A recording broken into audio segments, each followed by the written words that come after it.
Staking, UBIT, and new IRS tax ruling.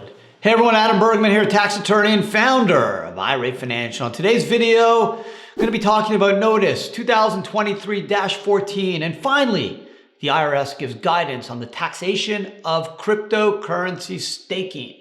So you've probably heard about proof of work. If you mine Bitcoin, the IRS under Notice 2014-21 was clear that mining a Bitcoin generates gross income, ordinary income, and if you do it in a business, business income. But proof of stake, where you basically are staking your cryptos and using it as collateral and receiving a reward as part of that staking process, there really hasn't been any guidance.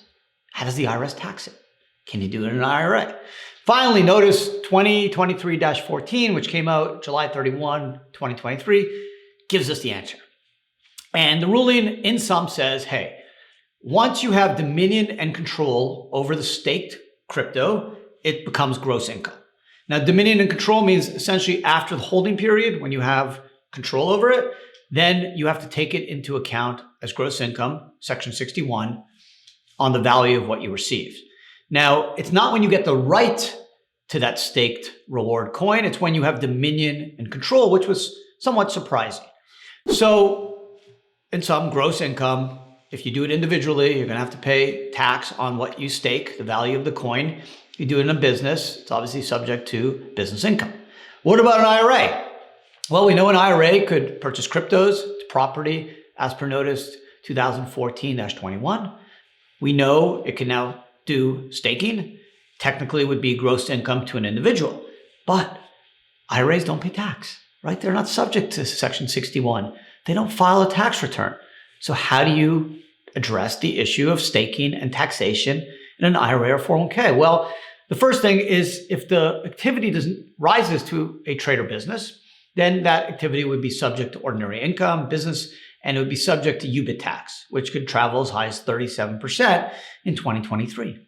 But what happens if the staking activity does not rise to the level of a trade or business? Is it subject to tax? Well, we know staking is not a dividend, it's not interest, it's not royalties, it's not rental income.